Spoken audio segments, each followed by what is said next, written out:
D'abord, je pense que c'est une vraie réussite. Le CHU est mis à l'honneur. On voit que notre potentiel pour susciter des envies de venir travailler sur le CHU sont réels. On me disait en milieu de job dating qu'on était à plus de 600 personnes.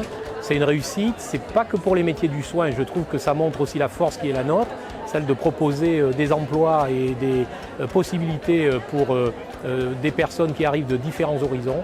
Et ça, c'est revigorant. Cette deuxième édition du Job Dating montre l'attractivité du CHU sur le territoire avec l'ouverture en mai prochain du nouvel hôpital.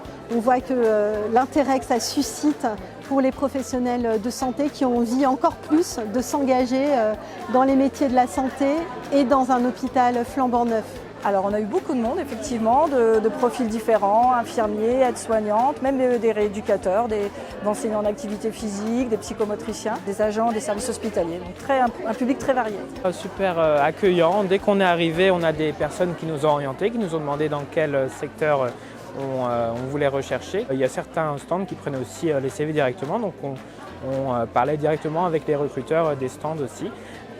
Et on a appris du coup beaucoup de choses sur les métiers auxquels on a postulé. En tout cas, ouais, c'était agréable comme ambiance. On ne vient pas du médical, mais du coup, on voit qu'il y avait de la chaleur ce soir. Et puis je salue aussi l'engagement des équipes qui font tout leur possible, de la DRH jusqu'au niveau des pôles cliniques, en n'oubliant pas bien sûr la communication pour faire de ce moment-là un moment qui est aussi festif. Et ça, je trouve que c'est source presque de cohésion d'équipe, on va dire, ou de cohésion au sein du CHU.